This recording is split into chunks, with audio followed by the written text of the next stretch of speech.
Hello and welcome to Game Brain, a board game podcast of Matthew Robinson's gaming group, and I am staring right now at Matthew Robinson himself. How you doing, Matt?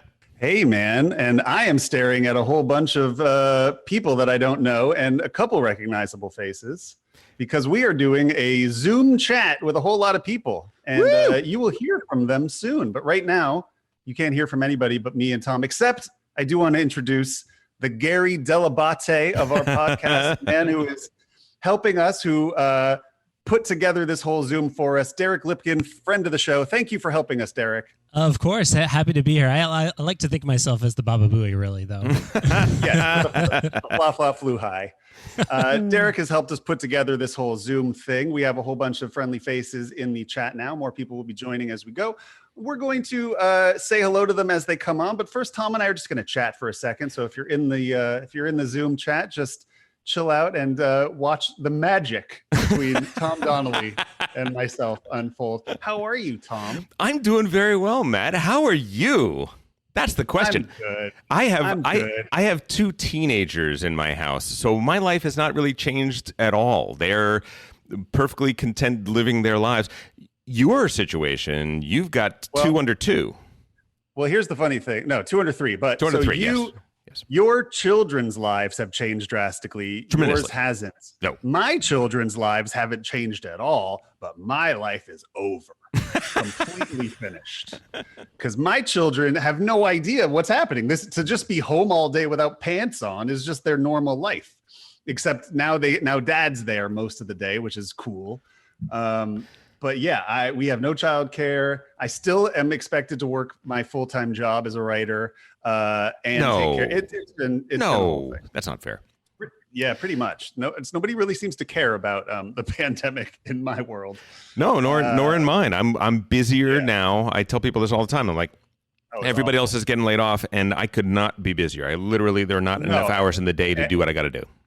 And I am not, trust me, I'm not complaining at all about it, but I have not had a free moment in 7 weeks. I haven't gamed with you in forever, and I do miss that. I miss that very much. I'm gaming. You know what? I have not played a single board game since this started, which sucks. Totally sucks. Awful. Haven't. My wife and I, we had all these plans. We were going to play Everdell. I was going to teach her Agricola. She was like down for Agricola. Nope. I'm playing a lot of games with the kids. Rolls. By the way, your last episode was fantastic. I really appreciated it. Oh, thank you. Thank you. I think I speak for everybody when I say you are a very, very impressive and wonderful father. I wish that I could take any credit whatsoever, but frankly, I was floored by their insight and their eloquence. And I'm like, how come you don't talk like this at home? Where are you? So you know what? the whole time you were talking to them, I was like, I had one question that I wanted you to answer, which you didn't, which was, how the hell did you get kids that want a game? I feel like most teenagers would be like, no, I don't want to do that with you. That sounds awful. Your kids are like super. I just feel like I wouldn't have wanted to at their age. Probably. I was like, I'm out. I don't know. Your kids just seem super into it. I guess the household was just set up in such a way that it was just absolutely normal. It was just, it was the way it is. It's like, hey, if you grow up where daddy's got 4 sister wives, then that's what you are used to. In this case, it's just Uncle Paul, comes over for Saturday night dinners and we play a board game afterwards, and the whole family does it. And it was just this super normal thing. So, yeah, there you go. You're very blessed to have children who are so apt for gaming and educated about it and speak well about it. So you did really well there. Thanks so much. I feel very much the same. I'm blown away. People give the teenage years a bad rap, and there's a reason for it. There's some rough patches of it, but it's also kind of an amazing thing because you get to see like these the green sprouts are coming up of an adult, and who this adult is. There are some things that I'm worried about, or some things that oh God, I hope you outgrow that quickly. But for the most part, most of it is you're kind of an amazing person, and I can't wait to see adult you, and I like where this is going. So it's awesome. Awesome. Yeah. Well, I have nothing to talk about in the world of board games. I'm playing a lot of video games though, because at 9 p.m. when both of my children are asleep, my wife has been making me a martini, and then I sit down and I play Doom Eternal. which is absolutely the greatest video game I've ever played in my life. I'm saying it right now. Really? Top 5 games I've ever played in my entire life. Really? I'm obsessed with it. Now, look, I'm not the hugest FPS guy. I've played them all, but I wouldn't be like, that's my jam. I liked 2016 Doom a lot. Played it, beat it, loved it. Mm-hmm. Was not excited for Doom Eternal. Didn't even buy it the day it came out. Bought Animal Crossing, played that for a month. A month later, I was like, all right, I'll check out Doom Eternal. And it blew me away. You know why? That's what I was going to ask. What's the deal? Doom Eternal is a resource management game. Oh, so Doom Eternal is... How do you Euro Doom? Yes, it's a Eurified FPS. I'm going to tell you how. So it is a thinking man's first-person shooter. Uh-huh. Every single demon in the game has a different weapon that it needs to kill it. Okay. So sure. you can't just go guns blazing, do everything, right? There's the right weapon for each demon. Are there encumbrance rules, or can you carry everything? You have a fixed amount of weapons that you always have access to. Gotcha. Okay. So beyond that, there is a chainsaw ability. The chainsaw ability is necessary to re-up your ammo. That's the main way to get more ammo. It's the only way to get more ammo in the game. Gotcha. There is also a way to do kills that by killing a demon in a certain way, you refill your life. Okay. So what it does is you get on this amazing cycle of every time you enter a room with a whole bunch of demons, you instantly have to come up with a strategy in your head of the order to kill them. Then you have to keep a certain amount of them alive to farm for ammunition that you're going to then need to keep the cycle going. But a certain amount of them are also necessary to keep your health alive. So it gets in this awesome cycle. It sounds very Euro. You really have to think like, okay, I'm in this room with like these 9 different types of demons. Each one needs a different weapon. I have to choose the order I kill them in because of the amount of damage they do to me. Then I need to figure my cycle out for getting the right amount of ammunition for each one while keeping my life alive. So you have the resource of your ammunition, the resource of your life, the resource. I mean, it's just, I don't know. It blew me away. And it seems like such a simple, obvious thing to really make you have to do fast tactics and overall strategy for each fight. But if you are a board gamer and you have the skills for FPS, because it's hard as hell, I very highly recommend Doom Eternal. Oh, that's awesome. That's awesome. And I have to say that I had my best experience gaming, board gaming virtually yesterday. Ooh. Last night on Board Game Arena, myself, Trey, Paul, friend of the pod, David Gillison, and friend of the pod, Mikey Boy Kananak, got together and played Elfenland, which is an early Elfenland. It's an early Alan Moon. Oh, sure. It is. It could not. It's sort of like how would I describe it? It's Ticket to Ride, where you're constantly punching each other in the balls. That's basically what it is. I mean, it's very much. It's more strategic. Ticket to Ride. That's selling it a little short.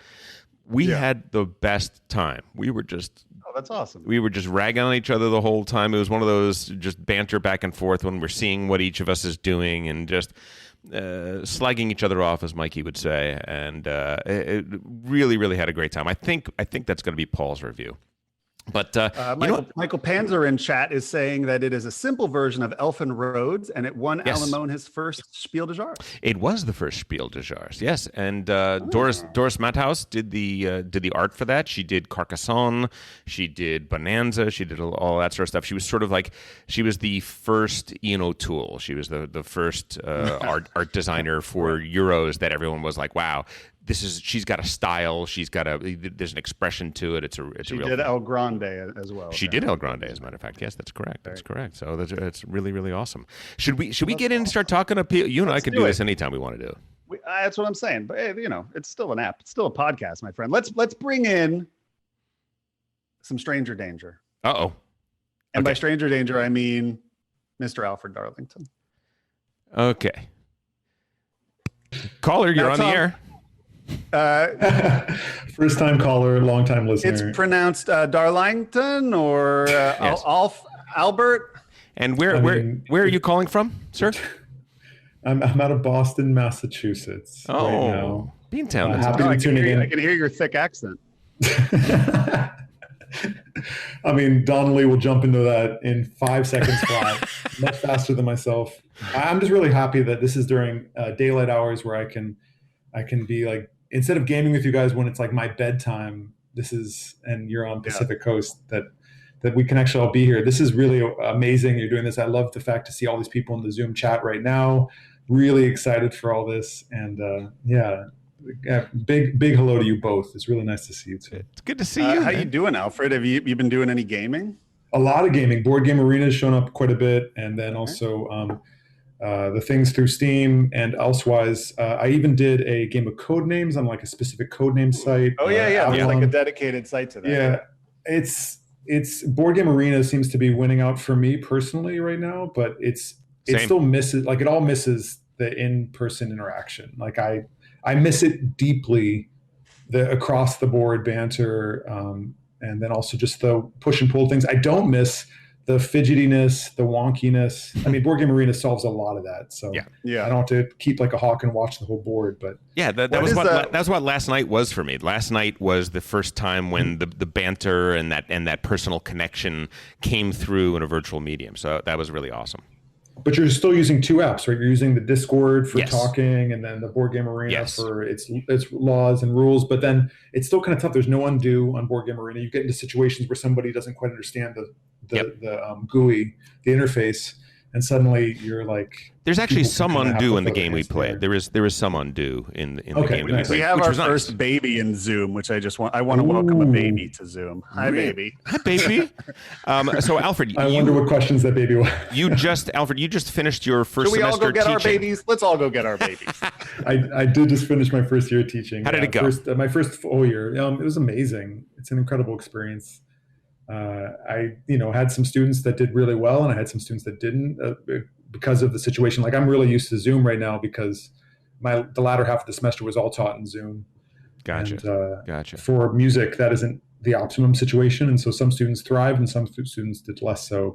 But everyone has to take it with some understanding. And shall we announce to everybody that you are going to, now that we're in this weird virtual environment situation with the podcast, that you will be back in the rotation this turn, right? Absolutely. I'm really looking that's going to be nice. Yeah, no excuses. Yeah, we're super. Well, just the No, Alfred, no excuses. but yeah, sure. No, Alfred, is that your Animal Crossing character behind your shoulder? It is a little bit, yeah. Whereas you quit, I've kept it going slow and steady. No time travel. I put 80 hours into it. I feel like I saw it all. I'll be back. Sure. I'll dip in when like new events happen, but I paid off all my debts and I'm like, I beat the game. I feel like the building structure of it changes things a little bit. No, I mean, it's not a game. It's just an environment to de-stress in. Like when you were talking about finishing your baby duties for the day and your work and then being able to retire down to the games. Yeah. I sympathize, even though my days are quite gaming most of the time and then the occasional class and hopefully time with partner and stuff like that. But a little different natured. But that being said, I'm jelly of your whole like solo board game situation. I need to get that stuff going in my life. I know. That was actually what I brought a question about. Full of solo board games that I haven't played in 7 weeks. There's like dust on them. So have you played the online representation of that MOBA yet? I mean, have you done that? I mean Cloudspire. No. Cloudspire. I know there's a good tabletop simulator version of it. No, I mean, it's just, my schedule is such that I can't coordinate with anybody else. It's like sure. When my day is done, I have 30 minutes before I have to go to sleep, and I throw on a video. I actually have a solution for that, possibly. Turn-based. You and I could play turn-based games. You and I could review The Great Zimbabwe on BoardGameCore.net, which is turn-based. Okay. Do it when you can. I hope it's better than the Antiquity. It is supposed to be. Antiquity was their first test case and was difficult, but this one should be doable. I mean, Alfred and Trey and Paul and I were playing a ton of Through the Ages, which is all push turn-based. But friend of the pod, Candace, put together a tournament, right? I know. Can I just announce how spanked Paul, Trey, and myself got in that tournament? We were thoroughly the drubbing was serious. Oh, that's great. People were like, like lapping us around, See, we had our own little meta there, Alfred. We thought we Yeah. were good, and I never had that bubble pop, so I still get to believe that I know what I'm doing. Paul was. I'm still too yeah. Go ahead. I'm still too intimidated to like board game with strangers on Board Game Arena. Mhm. Sure. And because it's a it's a kind of harrowing to get into the politics of other, even though there's obviously limited chat like possibilities and stuff. It's just Paul complained a little more than a little bit last night about the tournament. he was unhappy with how it went. there was some structural problems. Maybe most of my games were with the same people, so Gotcha. it wasn't really like Sure. proper like Round randomly robin. picked. Yeah. Not necessarily, but that's all good. Gotcha. I didn't mind. Gotcha. But I did have a question for you both. Go ahead. And I don't want to eat up time because I know this is going to. Yeah. We'll get into everybody real quick. But go ahead. After somebody mentioned on the board game on our group page about a 4X they were doing, and I'm really eager to get into that. But I'm looking for good 4X exploratory kind of sandboxy board games. I'm serious. Like I haven't played as much of that style where it's a little bit more. I mean, maybe a little bit more Ameritrash, a little more chance. Yep.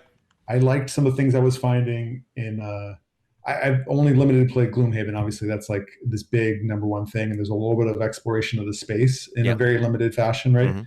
But I want a recommendation for something where I can like sink my teeth in, maybe cooperative, maybe solo, whatever valence. But that would be my sweet spot. I just kind of miss that. I miss sure those kind of games. Solo 4X. I'm not sure I can possibly solo 4X. Gaia Project has an amazing solo version of it. I love the Gaia Project solo. I think it plays not really 4X though, right? It's 2X.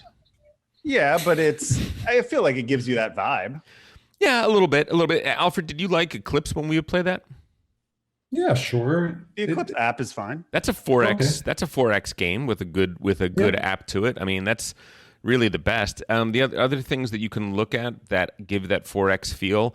There's a game called Xia, Legends of the Drift System. That's spelled XIA. Something to check out. I don't know if there's an online implementation of that, but if there is, that's pretty cool. A little more rando than a lot of things. Yeah. The Firefly board game actually is not completely awful and has a lot of 4X elements of it. And of course, some people are going to say, how are you not mentioning Twilight Imperium? I don't mention Twilight Imperium because I hate Twilight Imperium, but you might not be me. And some people swear by it as being... I don't know why Fantasy Flight doesn't put together a Twilight Imperium app. It would crush. I mean, if there was a push-based version of that, and because the biggest barrier to entry to that is like it takes 10 hours. I mean, if they did to Through the Ages what they did to Twilight Imperium, that would be awesome. I'd be all over that. I'd pay $30 for that, no problem. I've never played Twilight Imperium all the way through because it's just it's hard to do anything else. I mean, it is owned by they are owned by Asmodee, and Asmodee has gone the other way. They have done Fantasy Flight Interactive is dead too. So yeah, they pulled things off of Board Game, not Board Game Core, whichever tabletop simulator. Yeah, they've said that they've issued cease and desists and pulled things down from there. Which we can have a talk about that. Oh, Phil Kempo said that Great Zimbabwe looks great on Board Game Core. So hey, that's good. That's good to know. I'm down. Yeah. We'll do it. Done. Shall we get our first person in? Let's do it. Yeah, keep it moving. Thank you so much. Nice to see you. Great to see you, Alfred. We love you, man. Derek's going to bring us in first in, first out kind of service, right? Alfred looks bad. What's going on? Yes, absolutely. I've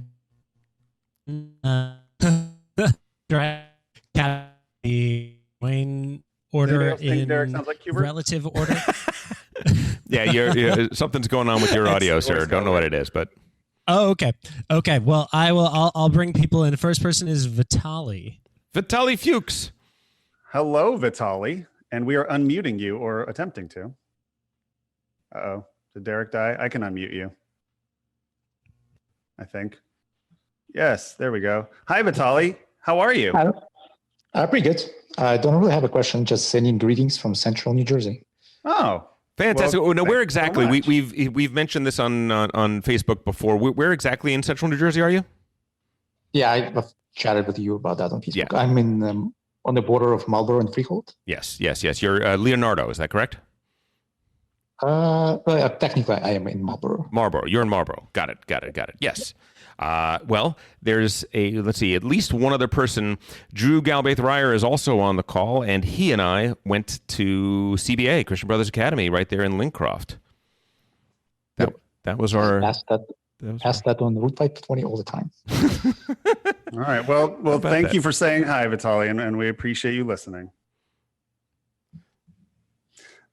Shall we jump to who is ever next? Derek Lipkin, the Baba Booey of the podcast. Yeah, it should be Michael Panzer. Michael, are you still? Let's see. I can unmute. I think I'm better at unmuting than you. I'll be the king unmuter. Hi, Michael. How's it going? Hi. Good. Thank you so much. Where are we chatting to you from? Does that make sense? From Rochester, Minnesota. Oh. There's nothing here except for Mayo Clinic, so I work for Mayo Clinic. Oh, is that right? That's wonderful. Yes. Are you particularly busy during this very strange time we live in? No, it's completely the opposite, right? I mean, since I'm not non-patient facing, we work from home. But Mayo Clinic actually, of course, it's mainly elective. Oh, so okay. it's not an easy time to be around. Got it. Oh, I'm sorry to hear that. There's that, but that's fine. We're gonna get through it. So I appreciate the especially Tom's deep historic appreciation of board games that goes back to the 90s and earlier. So I brought a show and tell of my original fresh fish. Holy cow! Friedrich Friese. Holy Friedman Friese. Oh my goodness! Look at that number 167 made. It was 300, and this is 167. So that's amazing. Holy cow, Michael! That's what does it look like? Because it's one of my favorite games. It's way on my top, like on the inside. Like it's mostly like miniatures, right? It's all miniatures. No, so it is completely like this is a handmade. Like Friedemann probably made it at his kitchen table, right? So so we have this like plain white box, right? It is even more basic than the Uberplay edition that most people know. So we have like a copied rule sheet, and we have like a very basic that's probably all mine. And if you need to look at the laminated map, which is completely green. Oh wow. That is that is early splatter. That's what that is. That's that like it is an basic. early splatter. I was debating what to show, either Khan, which is the this redheaded stepchild of early splatter, or and of course like your expropriation markers are these little rings. So it's very basic, amazing. Right? Oh, I love that game. Let me see where that is. I got to find out where that is on our list. That's amazing. I know you have played that a lot, Tom, and most people in the group have, but I've never actually played it with you. Really? I've never been there when it got to the table. Oh, it's very interesting. It's one of those amazing puzzle games where a negative space game is always very interesting to me, right? Where it's not about what you're doing, it's about what's happening in the places that aren't happening. Yeah, I've been at the other end of the table while it was being played a few times while I was teaching something else, but it looks awesome. Yeah, friend of the pod, Jim. The way to do it, go ahead. I mean, if you want to play the classic game, Friedemann did a new version of it in 2014, where he rejiggered the game. You can still play the old game. He has a copy of the original rules just on the flip side of the board. The way to do it, there's a JavaScript implementation of the expropriation rules in on Board Game Geek. So on your phone, you just place the tiles you're placing on the board. You place them on the phone, and then your is that right? Your browser going to tell you. Then your browser's going to tell you which tiles to expropriate and where to put the roads. This is just a quicker way of, if you're not super used to it. Like the usual complaint about Fresh Fish is that you're going to miss a road placement somewhere. Sometimes and then it's impossible to roll it back. Wow. And if you're not used to it, you stare at the board and everybody's like, ugh, and that's not fun. So I found the JavaScript. If you want to play it live, have the JavaScript thing on your phone running, and just place whatever tile you place on there. It takes 1 second. And Michael, that's a fantastic tip. Thank you so much for that. That's awesome. I have the newer version of it. I have the Plenary Games version of it. I have both of those versions. Even though it's ugly as sin, I prefer the Plenary version. Yes. I don't know why. It's just better. Well, you prefer the version you fell in love with, right? I mean, there's kind of there are newer versions of it, but they don't hold the allure. You're right? probably right. Yeah. I think it's also the fact that it's a square board, and the new version, it's 4 boards that you intersect, and so it's never quite square. Yeah. It's just odd. It's just odd, dude. Thanks so much. I love a fresh fish fan. Thanks for showing us that. Are you German by you born in Germany? By design? I am. Yeah, I am. That's probably you can tell I'm not from the Midwest, right? So we have a we're in theme Germany. so far. We have a theme of people with Eastern European accents on the Eastern Seaboard so far. Yeah, so that's Minnesota. the second thing that obviously I like about the podcast is the philosophical slant, right? I'm a philosopher. I'm an ontologist, but I'm a philosopher in some ways. So if Dimitri knew how to use a computer, I'm sure he'd be here. So I'm from Cologne, so I know that. So you bought a game there. So I sure did. I still have Cartagena from there. I think I bought several, but that's the one that I still have to this day and play all the time. And Matty and I, we flew in through Dusseldorf, so we were right in that neighborhood when we went to Essen a couple of years back. Right. So this triangle. I'm from a small town around there, and I studied in Düsseldorf, and I lived in Cologne before moving to the U.S. I thought Cologne was such a beautiful city. I really, really loved it. I thought it was gorgeous. There's the Colonians. They will disagree with you, but so since Cologne as a city was essentially 100% destroyed after World War II, it was rebuilt in a very kind of haphazard style. So the people who lived there, the residents, find it so ugly that the city for a while had an ad campaign where they were moving a huge neon sign at the ugliest places, and the sign was called the sign read "Love Your City." Oh my God! Really? Because it's got the little cable car that goes down. It's got the river. Oh, yeah, the river's beautiful. It's got some great stuff. It has a lot of these kind of German charm. Yeah, that's for sure. And of course, and the Americans and the British and the Americans didn't bomb the cathedral. So so the cathedral is still original, right? The cathedral is stunning. It really is. The cathedral is really awesome. Yeah, there's nothing much to say. Michael, thank you so much for coming in. I would want to keep moving so we don't leave. Thank you. People out. Thanks, Michael. We loved it. Fantastic. We're gonna go next to Brian. Could this possibly be my bro? I have no interest in talking to Tom. I've got questions for Matt, though. Oh, that's my brother, Brian Donnelly there. How are you, Brian? Good. How are you doing? Doing okay. Doing all right. You're looking good, sir. Yeah. It's a nice day up here. Everybody safe and sound? Yes. Everyone's safe and sound. Brian is calling from the Sacramento area, Sacramento, California, where he is living a pretty good sequestrated life. Doing all right. Yes. The kids are all doing good? Yeah, kids are doing great. So you should know that when my family goes up to visit their family, and it's always that way because they have a bigger place, we spend all the days doing nothing but playing games, basically from morning, noon, and night. We only stop to cook food, and occasionally, I don't know, there might be one or two other things we've occasionally done, but Brian's got really are a game brain. Oh, they're amazing. They're amazing. Brian, what's your are you playing anything right now? For us there, Brian? Yeah. I think it's a variant on so as Tom knows, right, I've got 4 kids, 3 girls and a boy. And so dialing in a game that everyone wants to play is difficult, right? I've got some kids that are competitive. They really want to play games where you beat the other person. I've got other kids who aren't interested in that at all. And it's been hard to dial in games that everyone loves to play, Mysterium, Detective Club, some of these ones that are largely cooperative, right, but with a little bit of element. But one of the things that I've found recently, I've played Teach for years, but Tom exposed my kids to it the other day, and they're a little insane on it right now.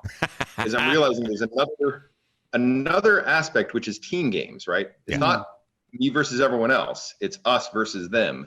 That plays in well. And so I've got Sabotage on its way here right now, but I wondered if you guys had any recommendations on other great team games, us versus them. Well, first of all, you're dead on right. Tim Fowler's Sabotage is a phenomenal game. It's really, really perfect for that. Christopher McKeon writes, what about Dead of Winter? They're not quite old enough for Dead of Winter yet. But when they get older, they'll be ready for that. Scotland Yard is my first thought.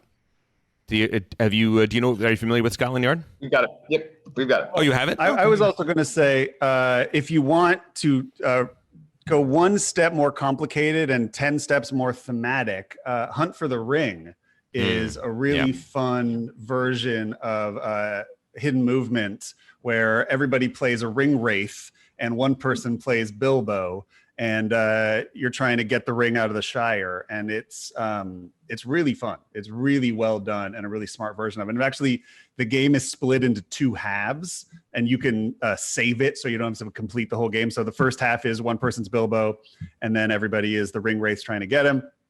And then when that section ends, you flip over the board, and you could play it another night, or you can continue it that night. Each side takes about an hour and a half. Then one person is Gandalf. And the other person are the ring wraiths, and you're trying to help Bilbo. You're trying to distract the ring wraiths so Bilbo has time to put the ring into Mount Doom. And each side plays a little bit differently, and it sort of switches the rules up, but it's awesome. I mean, especially if you're a Lord of the Rings fan, it's a really faithful. And let's also mention the hot newness, The Crew. The Crew is a cooperative game, so it's not really a team game. It's sort of like everyone's on the same team, but I think your kids might really, really like that. It's a trick-taking game like Tichu, but it's one in which you're all working together and you're kind of telling a story over the course of it, and I think your kids, Brian, would love it. And I don't know if you've introduced them to Wavelength yet. There's The Crew right there. Someone's holding it up. I don't know if you've introduced the kids to Wavelength, but to me, that's my favorite team game of that's come out recently. Awesome. Thank you. Yeah, pleasure. absolutely. Someone else mentioned Obscurio. Obscurio is an interesting game, and dexterity game Steel Team Flicks. We don't really cover those too often, but that's a well-regarded game in which you're playing like 2 against 2. The good guys and the bad guys, and you're flicking little pieces around. That might be something your younger folks might really dig. So check that out, Brian. Thanks, Brian. All Love right, you, my who brother. is next? Derek. We got Drew. Hi, Drew. Sure. Andrew Ryer is a frequent attender, even though he lives in New Jersey. He is a frequent attender of our game nights. He is part of our game we have break. gamed together many times. I mean, I was thinking of what to say, and I think that's basically what I had to say right now. Is it's really good to see you guys like in the virtual flesh, but because I tell you, I travel, like Tom said, about 6-ish times a year to California, maybe more. I don't know. It feels like it sometimes, but the highlight of any of those weeks is coming over and playing, whatever with you guys. And I've been missing that. We've been trying to get some group board game nights together electronically, I think like everybody else is here. But I'm definitely missing playing those games. So I've enjoyed it. And by the way, I loved the extra turn show. That was great. It was great listening to kids. It's funny. It made me feel good. I mean, it made me miss my older daughter because she's not home. My younger daughter is. But what is behind you? Is there, we have Cthulhu I got to explain. Is that like a Wookiee background? Cthulhu? It's Wookiee Shiva from There's this bar in New Orleans with dogs, and I'm amazed we got 10 seconds without bringing that up. That is special. Well, I'm thinking that this is going to be a podcast, so people aren't going to know what this is. But we may have to post this on YouTube. So. It's a 6-arm Wookiee. I'll send you the picture. It's a bar in New Orleans that we were just having to go upstairs to the second floor, and it was at a time of day when it was oddly not crowded in this bar. And so I got this great shot of the entire back of the bar. It was awesome. So if you're ever there, it's in Frenchman. It's worth seeing just for Wookiee Shiva. Anyway, awesome. Yeah, no. So I wanted to ask, I saw a couple of people mention Obscurio, and I heard Brian mention Mysterium. Have you played that at home, Tom? Mysterium or Obscurio? You were talking about either one. I played Mysterium, but I've never played it with the kids. And I've never. I was just thinking. Never played Obscurio. I've never played Obscurio. Yeah, no, we have Obscurio. Actually, my daughter has Obscurio. She got it for Christmas, took it back to school with her, and there it sits in her dorm room where she's not allowed to go right now. Ugh. But no, my younger daughter's a big fan of Mysterium, and it was kind of funny listening to the discussion. My older daughter is a lot like your son, and my younger daughter is a lot like your daughter in terms of just like half of what they were saying about the kind of games they like, about what they do and don't like about a game, about like the frustration with always losing on the part of my younger daughter. You know, and so anyway, she loves Mysterium, and I was thinking for that like sort of mystery solving game, it's cooperative, she might like it. So That's great. I'm gonna have to bring that out. Yeah, I don't even think I got rid of it. I think that, like there's a couple pretty good escape rooms in a box that I would recommend too. Like all the exit games are fun. You know, those are fun, cooperative. Just sit around and everybody try to solve it, and they're usually like the exit ones are pretty well done. I've done about 3 or 4 of those. Yeah, I got. Well, if you want to talk escape rooms, you have to see when you come around to Chris Gregory, because he's the master of it. But so I'll throw that out there, and I'll pass the baton because I know you got a lot of people to talk to. We hope we get good the seeing game you guys soon. Yeah, absolutely. We miss you, man. Good to see you. You too. All right. All right, so we're going to move over to Christopher. The sultry sounds of Derek Lipkin, everybody. Ooh, buttery. By the way, he's up for Biggest Geek Award or something along those lines. Is that correct? It's I'm going to be on Nerd Search on Monday, May 11th. It's if this comes out on Monday, if people come watch me. This is what I'm Caveat, New York. Derek is the man who got me into pinball, and he's the reason that you will see my pinball table collection over Willy there. Wonka, untouched, unloved. Yeah, Derek is a pinball master. He's a high-ranked pinball player in California and the country of the United States, but pretty high-ranked in California. Yeah, I have been taking a little bit more of a break recently, but it's been I'm going to get, as soon as I guess pinball can come back, I will be right back into it. Hopefully as much as possible. Is your Guardians in that room? No, actually, my Guardians of the Galaxy pinball is just in the other room. This is eventually going to be the baby's room, so eventually the pinball machine will be in here. Well, you've got such a supple wrist. I just have to say. Thank you, thank you. That's actually one of my top items to mention on the show on Monday. So awesome. We wanted to give you the plug. Christopher. Hey, Chris, how you doing, man? Doing well. Excellent. Good to see you. I feel you. like I've been in this apartment for the last 2 months. Because I have. Yeah. I feel like I've talked to you a million times on Facebook. It's good to talk to you in person. How you doing these days? Excellent. Holding up. I'm a school teacher, so we've been teaching remotely, which is more interesting because I teach very disabled children. Oh, wow. So it's been a lot of dealing with parents and explaining to them that what they're going through is what a bunch of other people are going through at this time. Sure. And any just reach out we could do. Wow. That's important stuff. And that's amazing. Yeah. How much longer is your semester going on? We end like around June 26th, but our kids go 10 months. So it could be through the summer. We don't know. Gotcha. I'm in New York, so this could go on forever. Gotcha. Where in New York? Brooklyn. Brooklyn. Okay, great. Awesome. Mm-hmm. Awesome. You got anything you want to talk about today, gaming wise? I just want to thank the man who got me into the hobby. Oh, dude. Is that me or Tom? That's me, isn't it? Thank you, Matt Robinson. There you go. You remember this, but actually, the first time I got to play one of these style board games was at Birmathon. You and your brother flew out, if I remember correctly, right? Yes, we did. That's amazing. I was in that room that day too. Do you remember? I remember playing Seven Wonders, and we also played Love Letter. That's awesome.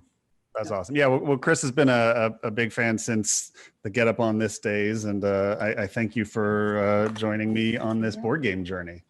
Oh, the Invisible Fozzie. Okay, so he just held up an Invisible Fozzie, and that is something that Jensen and I, who is my old podcast partner, we We waited in line at Comic-Con in like 2003 at like 4 a.m. to get those.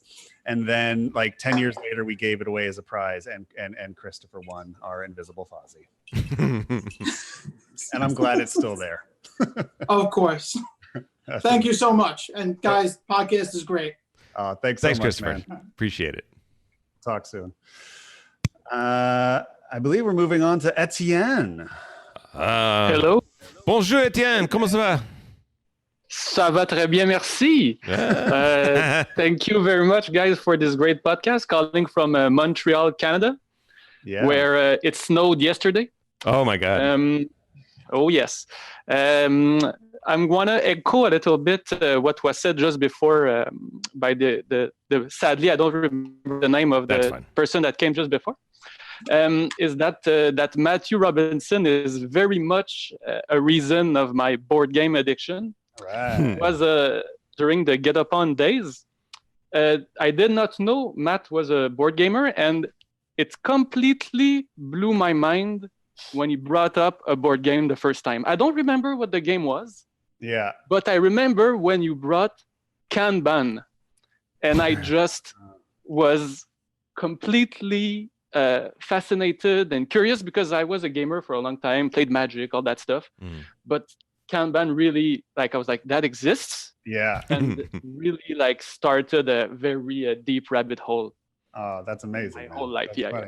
You are I very. believe I was talking about Kanban on a podcast that had nothing to do with board. Yeah, exactly. And I think that the Matt Robinson bump is a very real thing. I know it's not mentioned much anymore, but that was 100% real. Oh, that's awesome, man. That's so cool. What have you been playing anything in quarantine? You know, the usual arena with friends. That has been very helpful, actually, because I'm solitary confined right now for many reasons. But I also want to talk about one of the original game that, one of the original type of games that were the best in person. And I want to talk about fighting games like Street Fighter.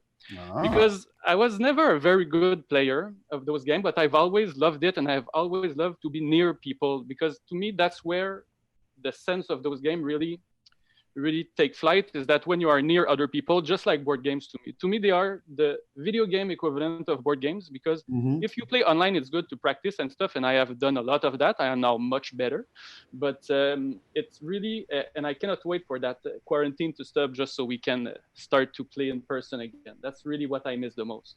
Yeah, that's funny. Street Fighter 2 was my first like major game obsession of my whole life.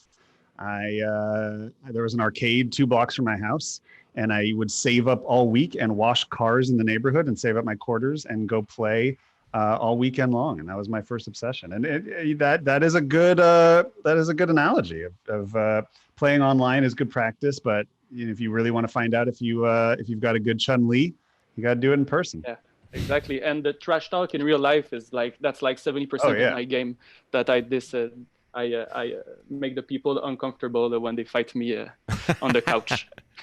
We recently got around the table and we were discussing which Street Fighter character was our main for each one of us. It was sort of like a that was a very revelatory. Important. Everybody is one. Yes. No, it's more important than the zodiac signs.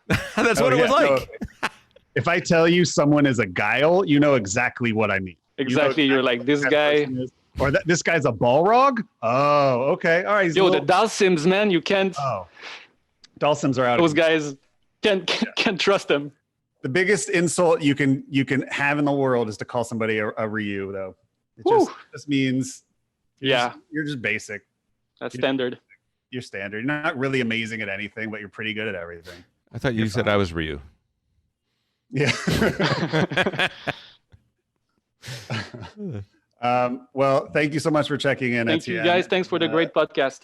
And I hope the rest of your quarantine is as painless as possible. Oh, it's going to be fine. Good. Awesome. All right, buddy.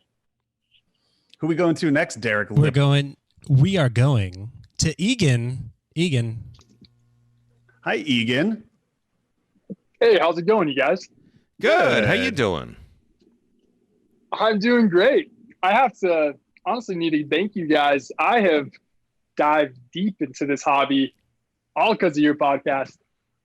Oh, that's awesome. So glad to hear that, man. So glad. Oh yeah, I when was it? I think back in like February, I went into this local game store just looking for something for my wife and I to do, Mm-hmm.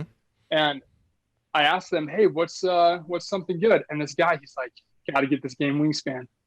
And they had this like last copy of Wingspan. Oh, it was almost sold out. Yeah. I was like, "Man, I don't want to get this yet. I need to listen to some review or something." And your review for Wingspan was the first one that popped up. Oh, that's And awesome. After that, That was just took off. That was our first episode. That was our very first episode. That Yeah. was you and me, Matt, on our very first episode. That's right. How about That's that? awesome. That's amazing. Good, But good luck man, finding that after game that, right now. Oh yeah, lately. And after That is impossible to get. Yeah. What's your favorite game these days? my wife and I, not my favorite, but my wife and I play a lot of Gloomhaven since we're locked up, and surprisingly, my wife loves it. Oh, that's Never awesome. would have imagined that. Oh, keep that one. But- Keep her. That's awesome. How far have you gotten in it? I think we completed like 25 scenarios. It's pretty good. Wow. I would love Somewhere to, between 25 and 30, yeah. I would love to know what the average is of how much people actually get out of that game, because I think a lot of people buy that game and play it 4 times. I would really love to know what the average is of like how many missions people actually get through out of the, what is it? I think 99 that come in the box. I'd be surprised if most people make it to double digits. Yeah, I would be surprised too. It's often hard, I would think, to get down and actually play every scenario. We're very determined to do every scenario, though. That's all. Well, That's awesome. If Yeah, your significant other is into it and playing with you, that's crazy. I mean, then you can just play all the time. That's amazing. That's really wonderful. And I have gone on record before, and I will say it again. I do think Gloomhaven has a horrible first scenario. I think it's way too hard, way too punishing. I hope he has tweaked that a bit in Frosthaven, because I think people would get a lot farther if the first 5 or 6 scenarios in that were just training scenarios and just sort of like fun and getting into it a little more LARPy. I understand the ethos of throwing you in the deep end, but I think that was something that was done when he didn't realize he was going to have the #1 board game of all time. Yeah, that could be. But yeah, cool, man. I completely agree on that. I actually died on that first scenario, and I thought, well, this is terrible. Nobody beats that on the first go. I mean, if you do, then I don't know. You watch some playthrough videos or something. It's brutal. That's what I was thinking. I actually have to thank Matt real quick, because I jumped on Lorenzo Magnifico after that podcast, and I thought, man, I got to try this, because my wife just loves all the games that you guys recommend. And I was like, oh, this one is like top recommendation, medium weight. This is perfect. Played it, and she hated it. and I was thinking, what happened here? And we actually played it again, and because the first time I forewent playing with the those advanced cards where everyone gets their own kind of the leaders. The leaders. Anyways, we put the leaders in afterwards, and she was like, oh, that was so much better. The first time we played, I was lost. I had no idea which cards to get, what to do. It's an oddly polarizing game. I don't know why, but it does seem like it's one of those Euros that some Euro lovers hate. And I can't understand that for the life of me. I have no idea why that is. It does seem to get a lot of guff, and I don't really understand why. I don't know. There might be like, and I know like, I forget who was it. Is it Tom Vassell who hated it at first or something? Some like Ameritrash, gamer was just like went off on the theme and how bland and boring it was, and I was like, that's the one you choose to go after? Okay. Right. What can you do? We'll let you know that we, as an experiment, the Game Brain crew, everybody put a list of their top 20 games. We've compiled it, we've analyzed it, we put the numbers together, and we have the 50 to 100 best board games for a meta list for that. And I will say Lorenzo is way up there. So I think that's shared by a lot of people on the Game Brain group. Yeah. Well, cool. Thank you, Egan. I appreciate you listening, man. No, thank you guys. Yeah. I don't know what I would do every Monday morning on my commute to work without you. Awesome. Keep listening. Thanks. We'll be back to your commute soon. Absolutely. Yeah. Thanks. All right. Take care. Okay, folks. So the next person we have is actually comes in. It's just his voice. It's like the voice of God exploding into my ear. It's like actually butter. I draw a lot of inspiration from Tom. Actually, his voice, unbelievable. The next person we're going to invite in is actually going to be Phil. But before we go to Phil, there is actually somebody who had to drop out but left a question in the chat, and I just wanted to pose it for you both about games that are easily and well handicapped. This came from Chip, and he was just curious your thoughts on games that are easily and well handicapped, allowing for several folks with different skill levels. Ooh, that's a really good question. That's a great question. Huh. I think any game can be handicapped by giving somebody extra starting resources or even a little bit of a point lead, but that does involve a bit of work on your end and balancing. Yeah, for me, I think that games with variable player powers sort of have their own handicap built into them. So a game like Eclipse, for instance, it's like we know that you give Orion to the person that's never played before. You give Hydrons to a person that's never played before. Not necessarily that they're so overpowered, but they do have an easier time of it, and it's clearer what they're doing. They focus on one dimension, and you can really wail on that, whereas other factions in that game are much more nuanced. Dune, for instance, you're not going to give the Bene Gesserit to a brand new player. You're going to give them the Harkonnen. You're going to give them the Emperor or something like that, right? Waving to sweet children that have entered our chat. Hello.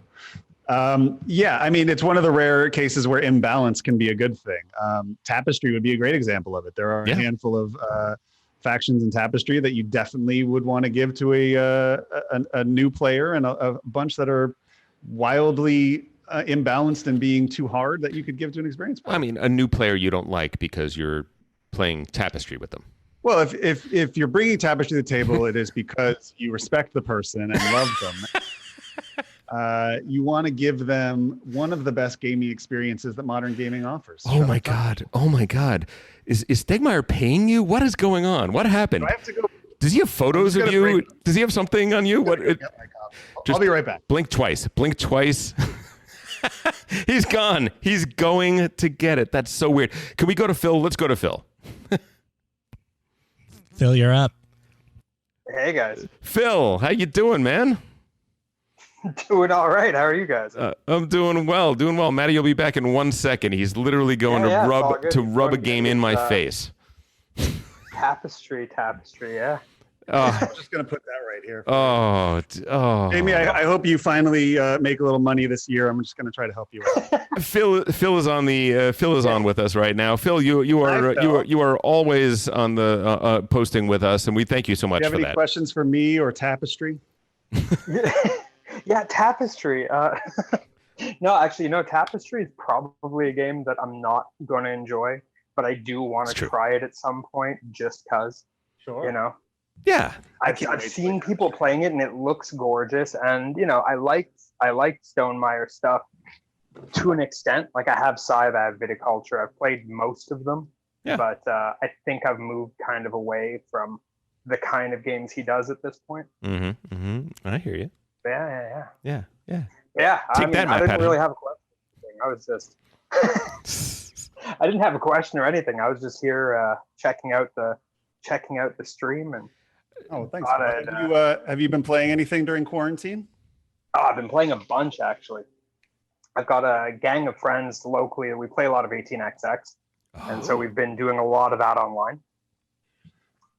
Have you tried this new site? Have you tried this 1879? This site that you could play 1879 on?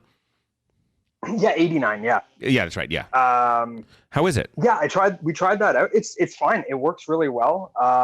There's a couple of little things. I think Toby, the guy that designed it, is much more of a programmer than he is a UX guy. So it's very bare bone, but I mean, it gets the job done and it works really smoothly. Cool. There's still a few bugs he has to work out. It doesn't enforce all of the rules properly, so stuff like that. But yeah, we played that one. I've played. Anybody else get a 1828 shipping? couple of times. Anybody else get a shipping notification for 18 Chesapeake? I did. Oh, not yet. I did. Coming soon. I did. What's your favorite 18xx currently? Oh man, I really like 1828, which is. I haven't played that. Yeah, it's JC Lawrence, right? Clearclaw, he designed it, and it's kind of 1830 on a bigger map. Like it's the 1830 map, but then it extends a bit south and west, and it's got twice as many companies, and the stock market is 16 companies. The stock market is really tall instead of being really wide, so prices can drop really low.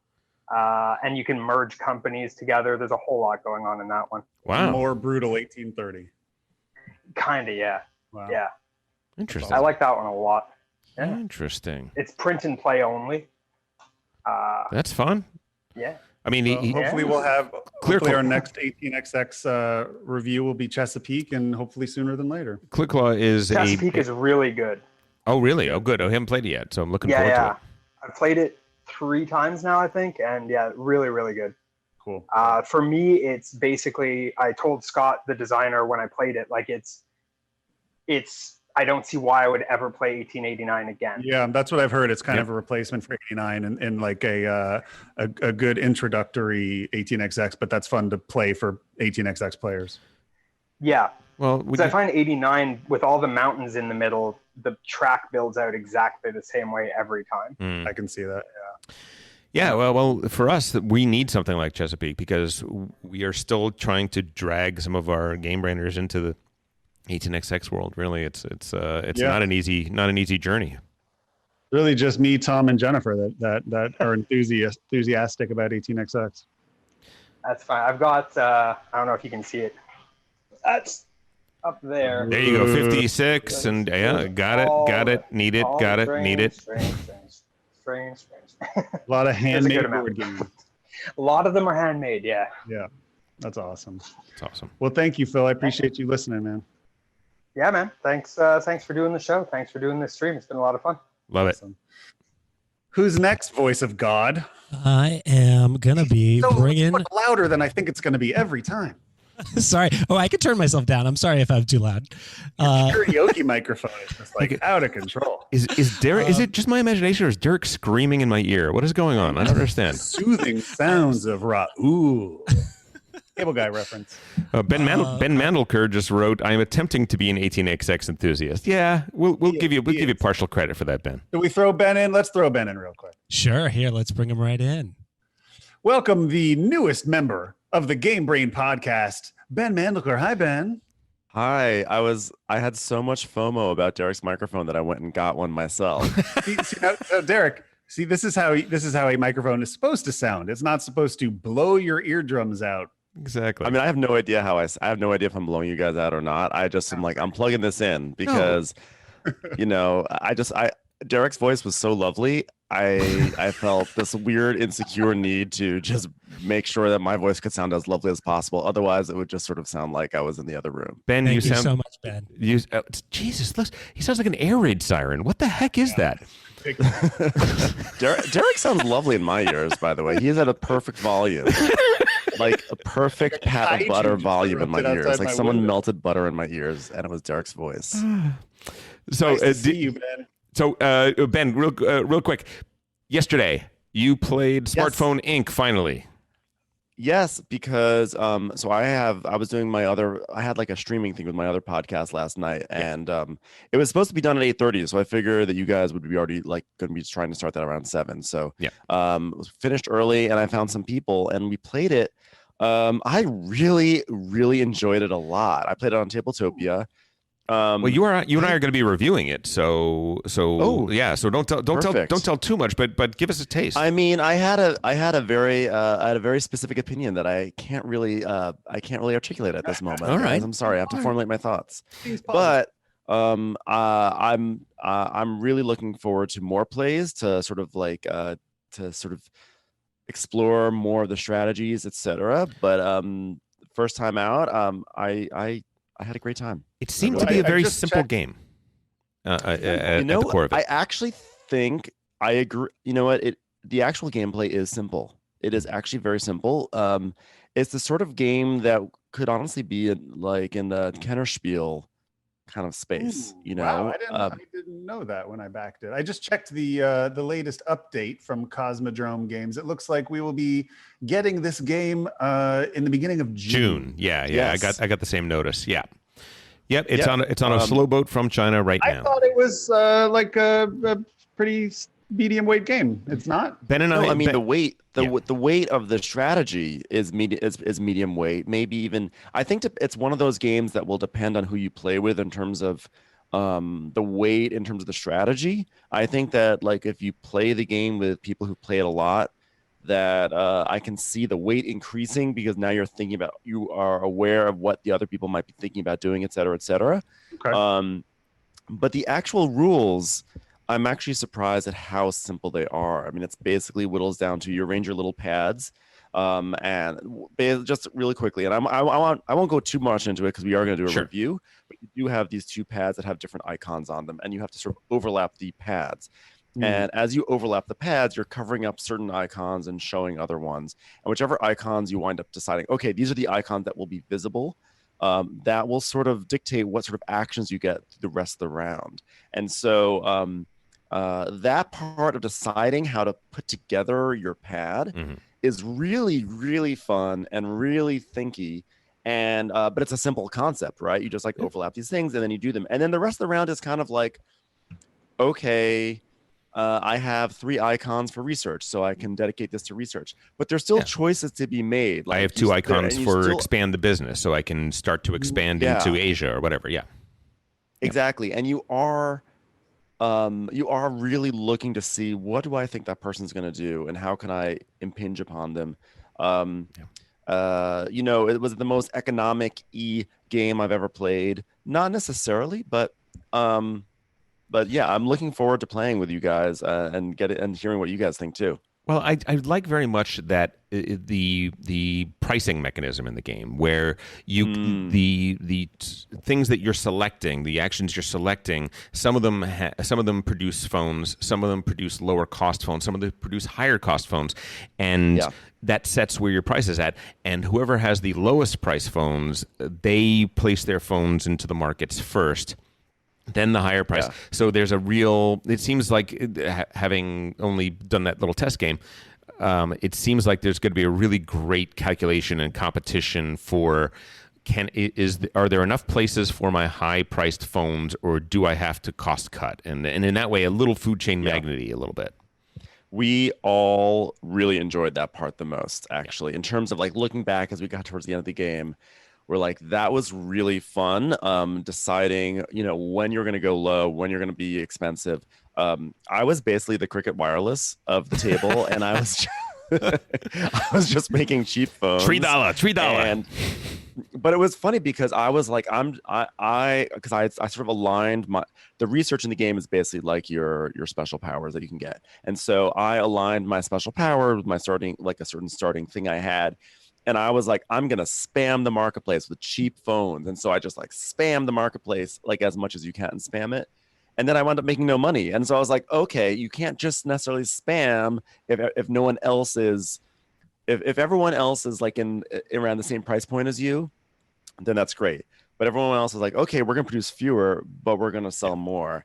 And so then it was like, oh, shoot. So that was fun to make 1 million phones, but I didn't actually... I made less money than everyone else. Sounds like food chain magnet strategies a little bit. A little bit.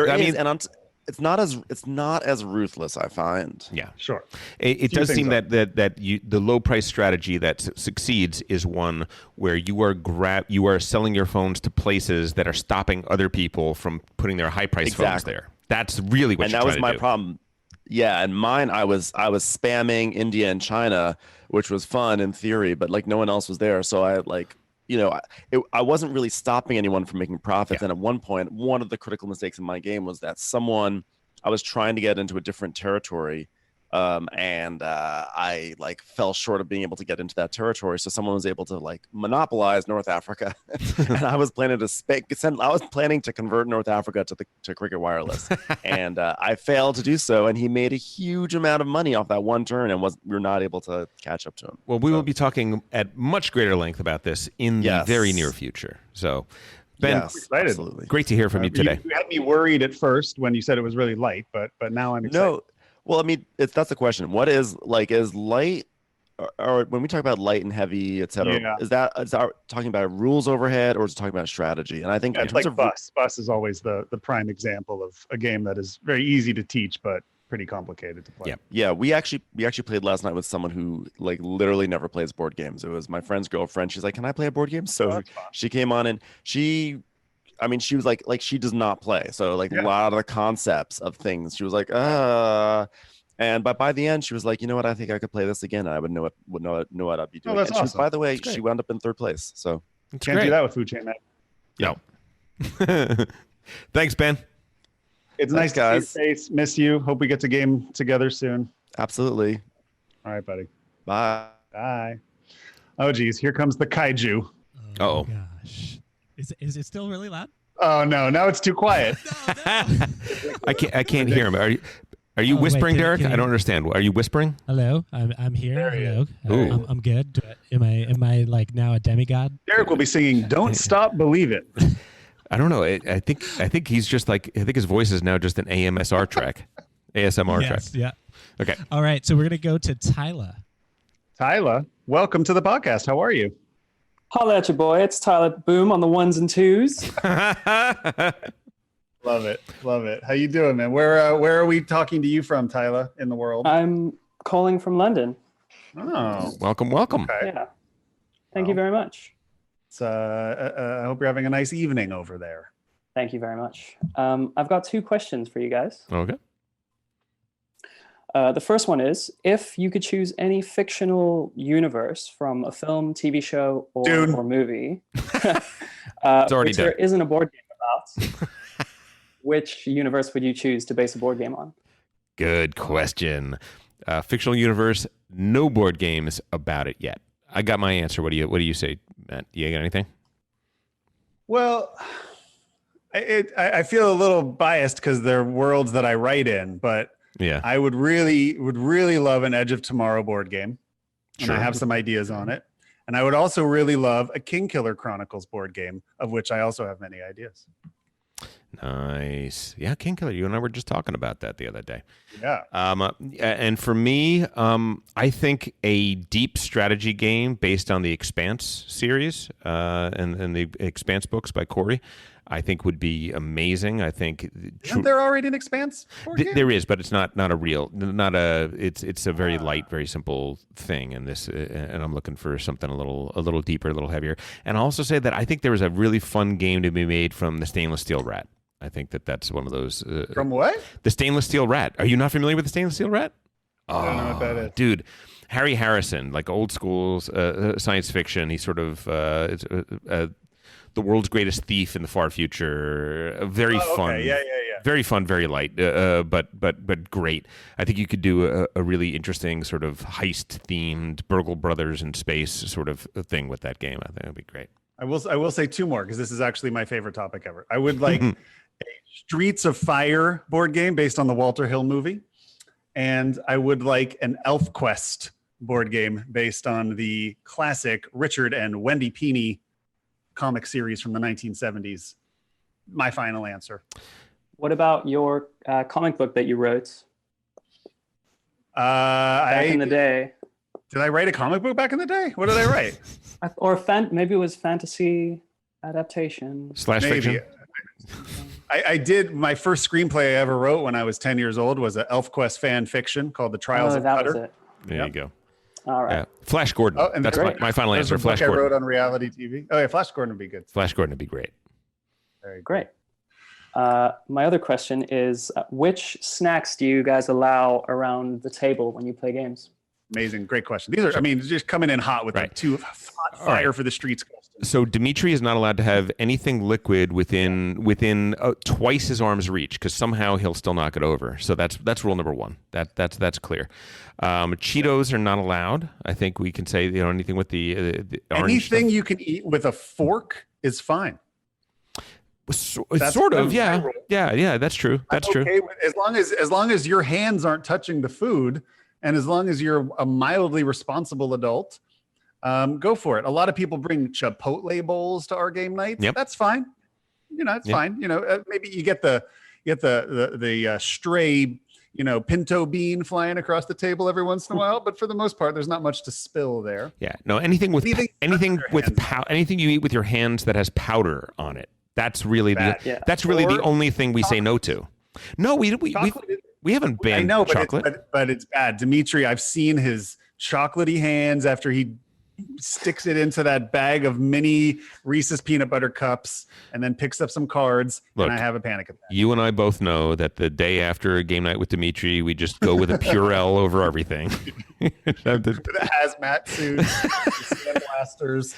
It's really come in handy for the situation we're in right now. Matt and I are already experts at just delousing everything. So. Yeah, I'm pretty easy about it. It's really more about the person. It's really about the person. If you have never spilled before, I will treat you as someone who has never spilled. If you have spilled, I will never let you touch anything at my table again. Pretty much. Same. We have both suffered the same indignities from the same people. Great. Thank you guys very much. Thanks, Tyler. Ben Hoyt still ruined my copy of roll. What was it? Roll Through the Ages? Not Race for the Galaxy. What's the dice game? Roll for the Galaxy. Roll for the Galaxy. He ruined my copy of Roll for the Galaxy, and I'll never forgive him for it. This happens. Spilled an entire glass of Pepsi. I force people to buy me a new copy if they've truly ruined a copy of something. Except Mike Kanadak ruined a game of mine, and I didn't force him to do it. But I don't. I know. In the moment, I was like, "You're buying me a new one." He was like, "Fine, I will," and then I just never thought about it again. Yeah, but I still have my Pepsi drenched edition. All right, folks, we're gonna be bringing in Kerwin. Unbelievable, Lipkin. Every time it gets me. Kerwin, how you doing? Kerwin, welcome to the morning. podcast. Thank you. Where are you in the world, Kerwin? I'm calling from Auckland, New Zealand. Oh, nice. How does it feel to be coronavirus free and just running out there in the fields with the sheep and naked?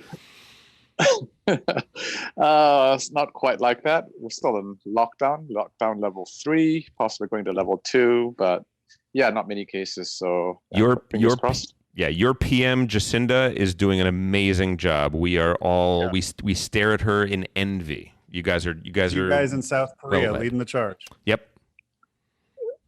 Yeah, no, she's pretty good. I've been reading CNN, and yeah, it's quite interesting to see what's happening in the US. Interesting is a good word. Yeah. That's there's a lot of other words we could use, but we would we don't want to put an explicit tag on this. So we'll just garbage fire.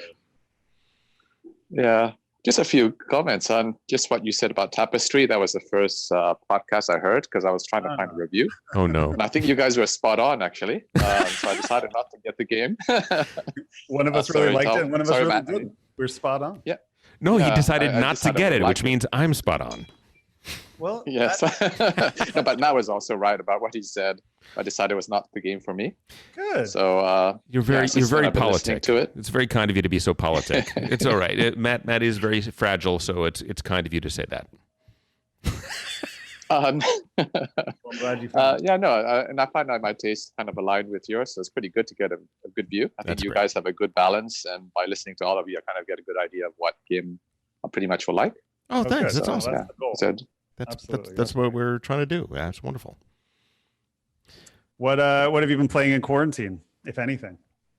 Playing a lot of 2-player games, mainly with my daughter.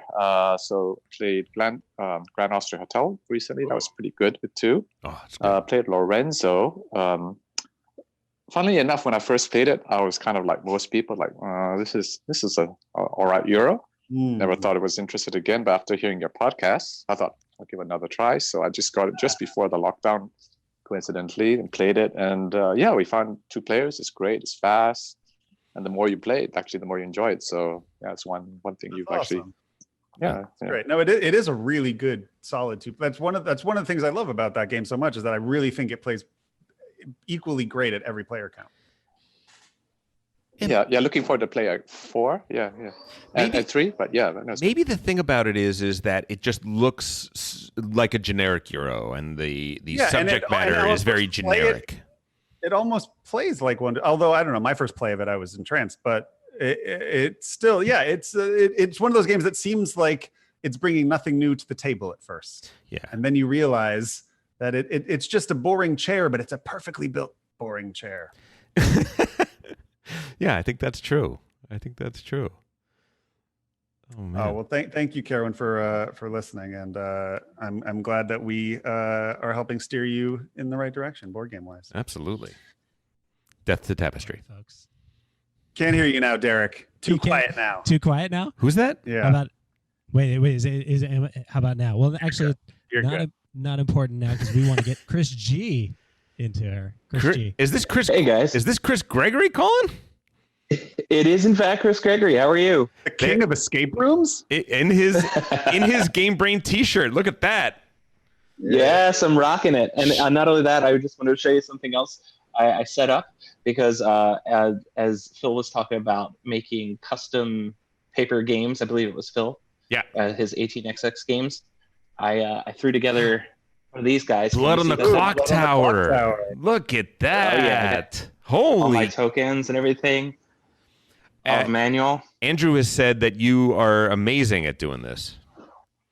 I had a lot of help with that, but I've obviously had a little bit, as a teacher, I've had a bit of a difficult time dealing with the lack of social contact. Oh yeah. I'm not sitting there and working with my students every day. So one of the things I've been looking forward to is chances to play games with people online. Yeah. And when my first forays into Tabletop Simulator, I was looking through the list of available games, and I was about to play with a friend of mine, and all of a sudden I saw Blood on the Clock Tower, and I just joined the server and kind of ditched my friend and said, "What is this all about?" And then it all went downhill from there. So it's been a bit of an obsession with me, as you can probably tell. So. Oh, totally. I would like to play that online at some point. I feel like that's the exact game that I want to be playing online. Well, it is certain. I mean, some people miss the idea of like not being able to see people's faces when they play, because there's that level of social interaction that kind of requires that little face-to-face. But I found that the logic and the deduction part of it is really still really strong. Yeah. But if I can lie to you without looking you in the eye, though, it takes all the fun out of it. Well, we're still looking at each other on Zoom. It's just, it's a askance, but it's close enough. And I can see that. I can certainly see that. But actually, the first thing I wanted to say is, first of all, thank you. Thank you for building an awesome community. I think that this is really a really cool way to, find more people that are interested in the hobby and find new games. There's several games that I would never have even looked into were not for some of your episodes in the podcast. Oh, great. Thank you. And one other, before I get into the games part, one other side commentary. There was an episode that Tom that you did where you mentioned something like Midnight Madness. Yes. Is that the name of the movie? Yes, the movie. Yes. And when I was like 6 or 7 years old, it was back in the early 80s. I'm probably about 10 years younger than you are. I remember that movie. So you're 20? And yes. Okay. You're 14. Exactly. Yeah. And I was just thinking to myself, like, I would have, and I'm obviously I'm from New Jersey, as I taught Andrew's children and worked with him on the robotics team. I absolutely would have been friends with you guys. Absolutely, because you guys are like exactly into so many of the same things that I was into. So I just want to say, I've never seen Midnight Madness before. That is awesome. Yeah, it's awesome in a total cheese way. Eddie Deason and absolutely like cheesy. all these strange Is that characters. Michael J. Fox or just the kid? Yes, that looks Michael like J. It's Michael J. Fox's first yeah. role. Oh wow! His first role, yeah. The scavenger hunts that we did in back in New Jersey all the time, and then I did a couple times out here. Was it was inspired by that movie. Absolutely, absolutely. Chris, hit us. Questions? You got something? Well, actually, I was comments or whatever. I don't. Games. I just want to say that I personally am into games that are a little more. I don't want to say light, but games that are more accessible to other people. Yeah. And so like I got into Quaxaquedlinburg, Clank, a lot of these games. And I don't know if you guys have been looking into any of those accessible games on a virtual environment at all. I've been teaching Everdell, which I freaking love. I love that game. It's just so beautiful. And the tabletop simulator rendition is awesome. But I don't know, have you guys been playing any lighter virtual games with people that just to kind of socially interact with them at all?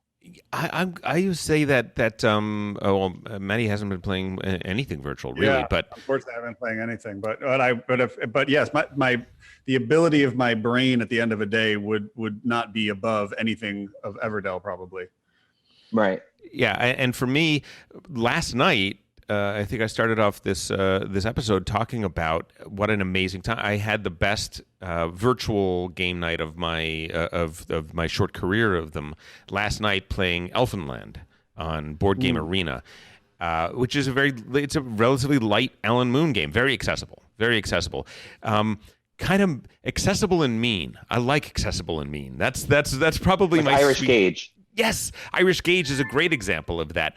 I would also say we talked about Fresh Fish earlier on this episode. Fresh Fish is very accessible. It's very easy to understand how to play, but can be very, very mean. These are it's fun to have a game that I can teach very quickly. We can get right to playing. It seems fun enough, and then after a while you realize, oh, I was just trying to get my best score. I now realize that no, I have to make your score worse. There you go. And we had the best time playing Elfenland the other night. It was really Michael Panzer and Ben Mandicle both said 6 Nymphed on BGA on Board Game Arena. Oh, there you go. Yeah.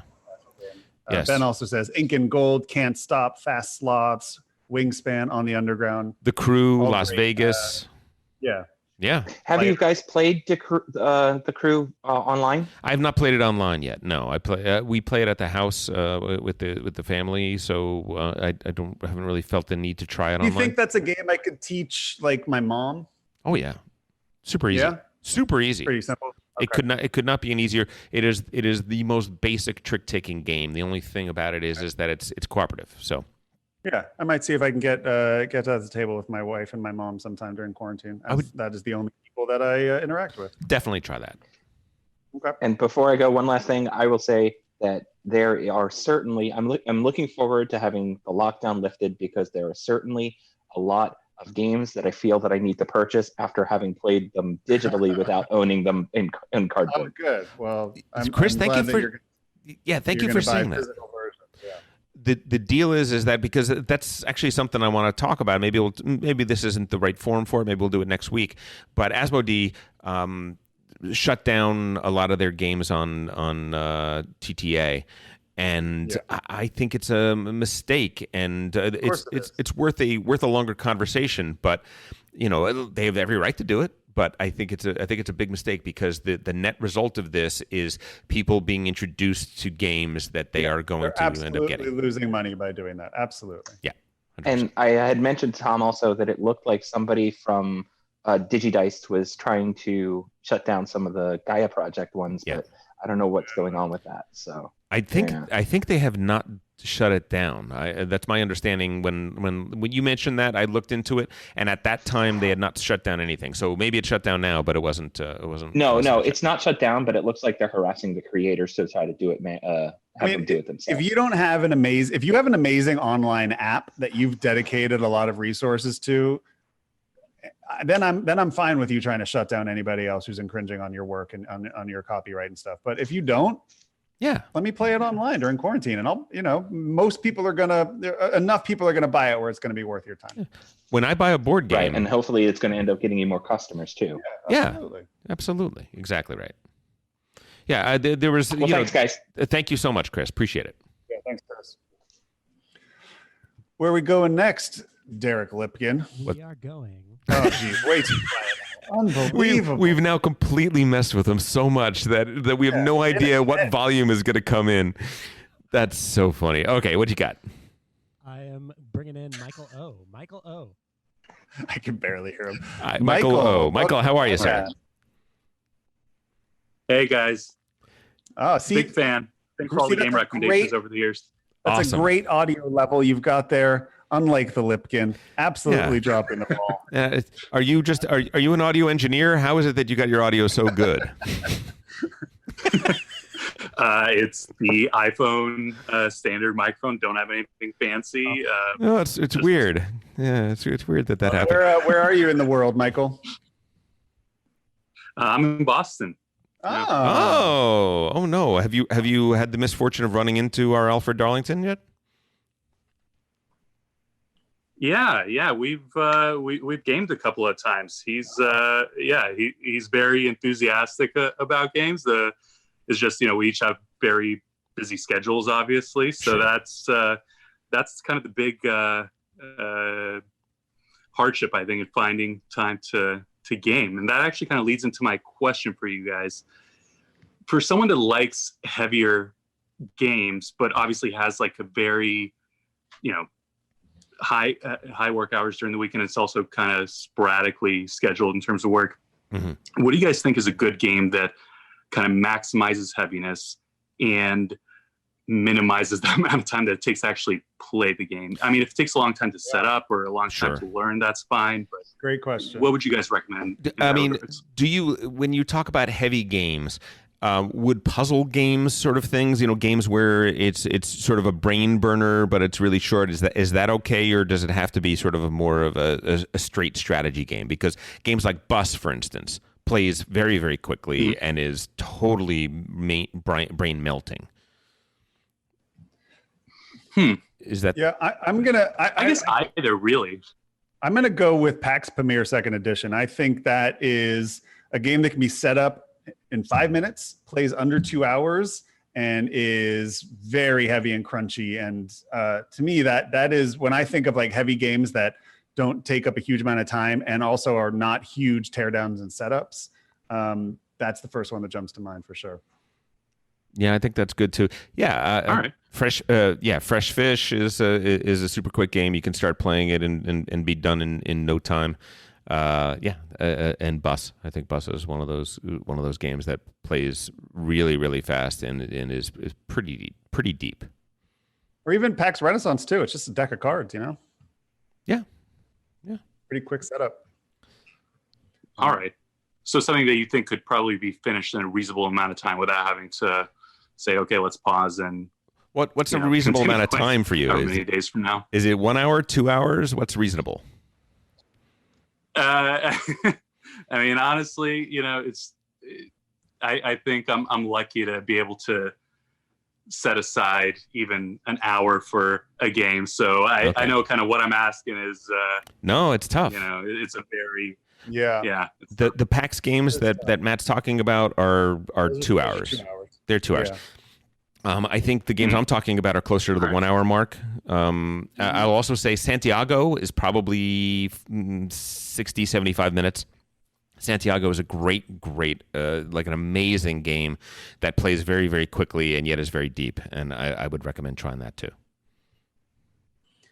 I mean, Concordia, you can bang out 2 or 3 player Concordia in about an hour, 90 minutes. Recommendation for Irish Gauge and Ride the Rails. That's also fair. That makes a lot of sense. Watergate. Oh, good call. Good call, Phil. Yeah, Watergate is definitely a game that plays quick. I mean, just 2, yeah.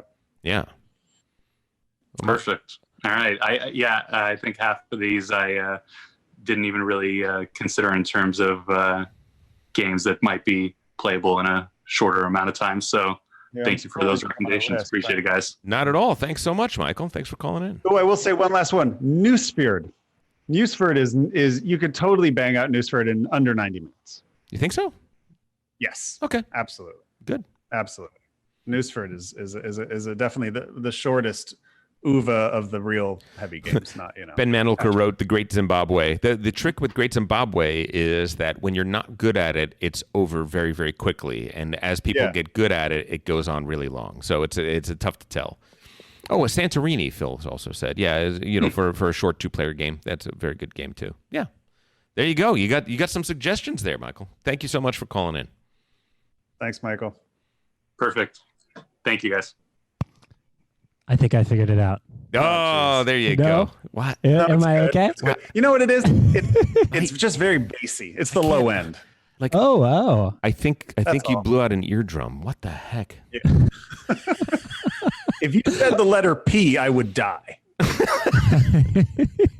Who do we got next? No plosives, please. We are going to Chris. Hey, Chris. Oh, wait. Let's make sure we get the Matty. Oh, there you go. Perfect. Hey, Chris, how you doing? Hi, I'm doing very well. Thanks for taking my call. Long time listener, first time caller. Nice. Where are you in the world, Chris? I'm in Washington, D.C. All right. Nice. All right. Or thereabouts, around D.C. The swamp. How's your quarantine treating you? It's been good. I set up a home office finally, which I needed. I have like 3 monitors, so I'm happy there. Stand-up desk. Nice. That part's working. Awesome. I have a 20-second commute to work in the morning. Nice. And it was recently my birthday, so I bought. My daughters bought for me a couple of games. Oh, happy birthday! Here we go. Let's see what you got. Let's see your see. haul. Thank you. They bought me this one, Atlantis which I Rising. ordered a couple. Ooh, I've never played that. Right? Neither So have I. I've heard good excited about things. that. I've heard very good things. I have two, and I like that. And then they bought for me, not me. This cute little game. You ever heard of Dragon it? Punch. Dragon Punch. No. Yeah, that's the essence of my question. I was hoping for a game that would be like, kind of like a Street Fighter video game where you punch each other. I can punch my kids during the quarantine, and a little 2-player game, a little quick,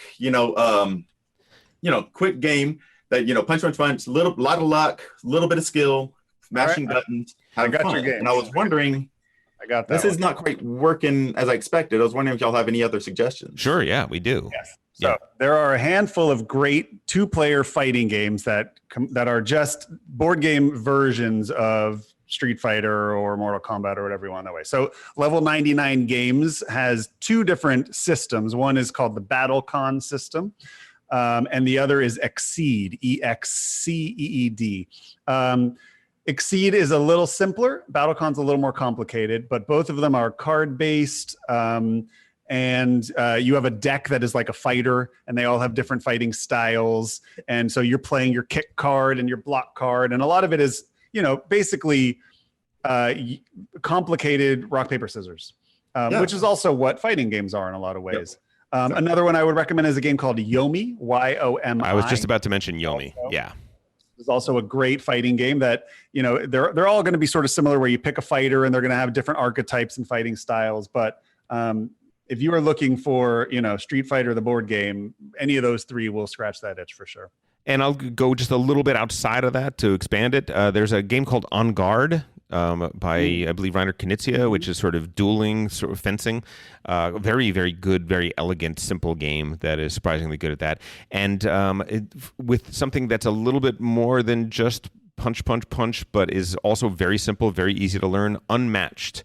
The Unmatched game that's out now. You can play. You can buy Unmatched Jurassic Park. You can buy Unmatched Robin Hood, Unmatched Bruce Lee, and it's got a little bit more. It's got a little bit of a map. It's sort of a skirmish miniature game. But I know of Unmatched. It's now my next present for myself. It's super quick, and it's a fighting game that's just has just a little bit more, and it's still very simple and very elegant. So I highly recommend that. Yeah, it's one of those games that literally anybody could play. Non-gamers, absolutely, for sure. Those are perfect recommendations. Thank y'all. Cool. Well, Thank you. Let us know how they go. Yeah, if you give them a whirl, let us know. Yeah, please do. Okay, folks. Oh, jeez. Oh, jeez. We are going. How is the base getting higher? What the heck is going on with that? It's all base. Oh, wait, hold on. How about that? There, Yes, there that's you it. go. There it You is. sound like a human Wow. being. That's amazing. I am gonna send it on over to Brady. Brady H. Where? Or wait, did we lose Brady? Brady. Oh, Brady must have just dropped off because I had him on my list, but he just left. That actually brings us to our last person who hasn't been called yet, Andrew. Although Andrew, I think, was unable to speak at the time. But Andrew, I'm happy to give you some space if you wanna get on and give our host some thoughts. You there, Andrew? Sure, I'm here. Can you hear me? Yeah. Hey, Andrew, how you doing, man?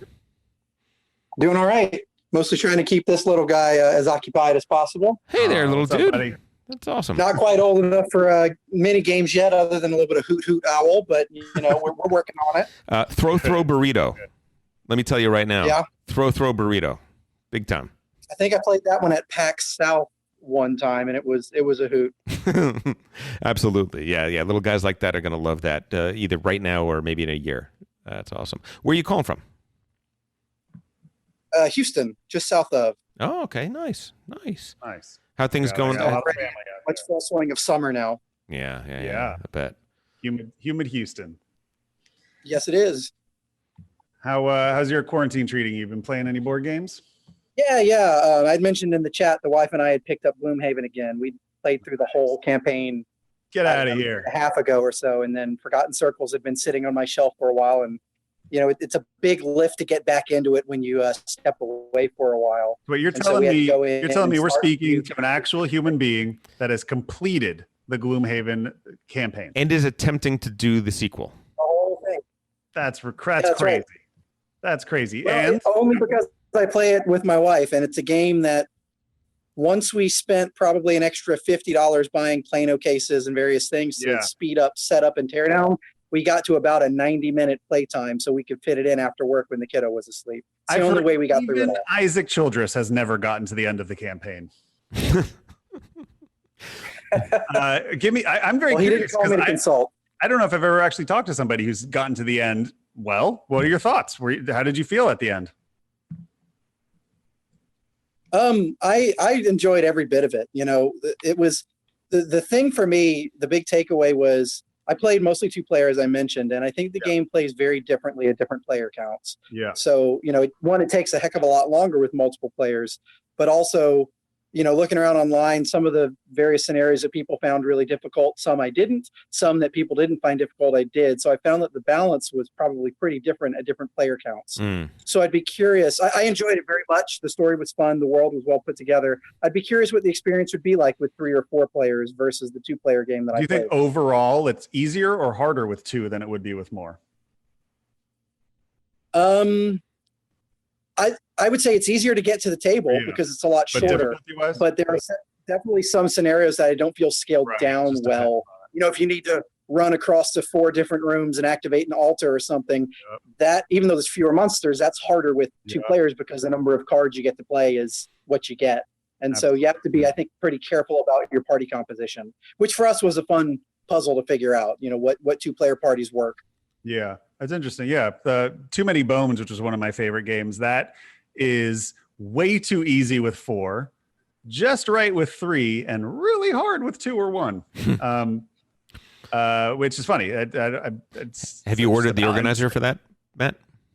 It comes with its own organizer for that, my friend, because it's shipped. Oh, you mean the big box? No, I mean the big box. Have you ordered? Oh the yeah, new no, one? I kickstarted that like a year and a half ago. Oh yeah, hey, what are you, crazy person? Of course I'm getting that. Of course. Couldn't have hit the button faster on that. and they're retailing it for $110, but they only charged us $75. Oh, Hey, look like at them you! apples. Look I at know. you. What else are you playing these days, Andrew? Honestly, right now I'm playing mostly video games outside of Gloomhaven. Yep. I haven't been doing as much solo gaming as I had been, although I kind of want to get back to Gaia Project Solo because that is one of my favorites. Thanks for that recommendation, Matt. So good. And the one I've got sitting on the shelf that I've been waiting to play is Forgotten Waters, which I picked up again on y'all's recommendation. I loved supporting the company. You mentioned them kind of pulling themselves away and trying to go small again, which I'm very much in support of. So that being a three player minimum, I'm really looking forward to the time when I can bring that out and get some friends and have some piratical adventures. That is my number one game that I want to get to the table when this is all over, because it plays 7. That was my question. What are you guys waiting to get on the table? Great question. So actually, 5 Games for Doomsday, one of my favorite board game podcasts, asked the question online recently and asked people to send in a 20-second clip. And I did send in a 20-second clip, so you might hear that in next week's episode of 5 Games for Doomsday. But my answer was I want to get Forgotten Waters to the table because it plays 7, and it's just light dice chucking, skill checks, and story and laughing. And I want to drink some beers and eat some pretzels and roll some dice and laugh with my friends before we get into 18xx and Splotters. And for me, Dune. I want 6 people. I want to be fighting against 5 people and laughing and LARPing and just, when Paul did the episode where games that make memories, those are basically his entire list are the games that I most want to play, because what I'm looking for is that human interaction heightened through competition and gameplay. And there's no game that does that better than Dune for me. We could maybe make that one game day and just kick Dimitri out after Forgotten Waters and then go play Dune. Sounds good to me. I'm there. Absolutely. I'm bummed out because my birthday is the end of the month, and it always coincides with Strategicon. Yeah. And I always celebrate my birthday spending a whole day playing board games with my friends at Strategicon during Memorial Day weekend, and I'm super bummed that that's not going to happen this year. And the other Strategicon coincides with Valentine's Day, and Trey and I have a tradition of getting a room together, next to the con. And somehow your partners don't leave you. I've never understood how that works. Isn't that amazing? I'm at the con on Valentine's Day. I'm like, you can get away with that. It's crazy. It's amazing to have understanding spouses. It really is. It really is. Andrew, thanks so much for calling in. Appreciate it. Yeah, thanks for putting this show out and giving us something to listen to in this time. It's definitely appreciated. It is really our pleasure. And I will thank Tom for doing most of the heavy lifting on that for sure. Not at all. This is a Tom, team effort. One of the great things about the format is that it really is a team effort, and it really is everybody pitching in together. So, Matty, we did it. This was fun. I had a good time. Severely disappointed in Derek Lipkin. Feel like he really, really dropped the ball pretty big on this one. I mean, you know what? Over-promising and under-delivering is kind of something that we're seeing a lot of these days, and yet I still never quite get used to it. No, but seriously, thank you, Derek. This Derek reached out to me last week and said, I know you guys are doing a call-in show. Derek always helped moderate our call-in shows for my last podcast. And I wouldn't have wanted to do this without him. Derek has a 2-month-old child at home, which wins the award for person who is the least responsible with their time right now talking to us. But thank you so much. Derek, if your microphone works at any kind of reasonable volume level, we want to give you a second to pitch what is going on Monday. This episode will come out. A decent number of people will listen to it. Tell us what you are up for on this biggest geek award. I'm sorry, I'm probably saying that wrong. Go ahead, tell us. It's all good. How do I sound? Yeah. Amazing. Oh my God! I finally got it. Oh my goodness! What we all went on this journey together. What a journey! No, it's a show. It's actually put on by Caveat NYC, which is actually a bar in New York, putting on the show called Nerd Search, where 4 nerds are going to face off on who is the nerdiest about their particular area of expertise. So I am the pinball nerd. I'll be going up against a dragon nerd, a K-pop nerd, and oh gosh, I'm forgetting the fourth one. Dragon nerd? Dragon. Yes, dragon. Yes, Dragon someone nerd. who's very into all sorts of scaled flying creatures, I assume. What? You mean a Dungeons and Dragons nerd? No, just really into dragons. Who knows a lot about the mythical creature, collectibles, and all sorts of things like that, right? I'm calling BS on that category. That's ridiculous. Oh, and musical theater is the last one. So those are 4 categories. I think I actually am. I'm in a good set. I think Do I you can think so? really shine. It sounds like a hard bracket to me. Musical theater nerd is that's a tough one. Well, if I have to go up against, if I have to like show any expertise in my opponent's categories, I already got that one covered. So, I'm going to match him. He's not going to be able to match me. So I'm excited to, put my best foot forward on this. 525,600 minutes. Okay, good.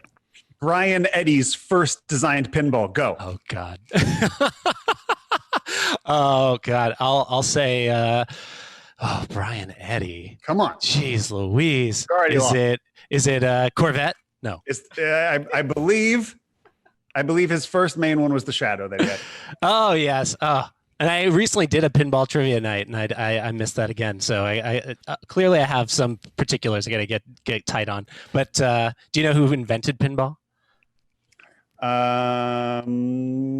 No, I don't. Who invented pinball? Montague Redgrave. Amazing name. Way back in the late 1800s. Improvements to Bagatelle. So get excited for that kind of knowledge. Montague Redgrave. Oh, yeah, I knew that would elicit some sort of an accent. Are you kidding me? Are you kidding? That is going to be my new name on any website when I don't want to give my real name. I think you gave me that name once in one of your LARPs. I think I was Montague Redgrave. I'm pretty sure you were. Yeah. And actually, British inventor who lived in Ohio. So you could have fun with the accent there. Montague Redgrave of Shaker Heights. What an amazing time to end the podcast. Derek, thanks so much. Thank you, Derek. Thank you for helping put this together. Thank you. And say hi to your lovely wife. And I hope you and you guys have a wonderful time with your newborn. Appreciate that. Matty, I miss you dearly. I just want to tell you. I miss you, my sweet dear friend. But hopefully, I think we'll be gaming at some point this summer. Don't you? I think there's a good chance. Yeah, I think there is. I really do. Maybe July. Maybe by July 4th. Maybe a small group. I'm going to say that we don't know nearly enough to even start making predictions. Everyone wants to make a prediction. Yeah. I just don't know. I have no idea. They were doing COVID testing about a mile away from me the other day, and I just went and got it because might as well help with the data. We are tremendously fortunate in that we are the rare U.S. city where everyone can get tested, and they're asking that everybody do if they can because they want data. So I went down, and I have no reason to think I have it. I have no symptoms, but Paul and his wife are coming over for dinner tonight because they have gotten tested, and they are clear, and we are all the rest of the family is all sequestered together. And we're going to play Elfenland in real time. IRL. IRL, yeah, in real life. Well, I'll have my test back next week, so maybe a 2-player game is in order. I don't know. Maybe we're getting crazy. We'll see. Fingers crossed. Fingers crossed for you, my friend. Well, thanks everybody for tuning in. And Tom will be back next week for a regular episode. Hey, if you enjoyed that video, you very well might enjoy the other videos you now see being suggested to you on screen. Also, we'd greatly appreciate it if you could like, share, or subscribe to our Game Brain channel. Thanks so much.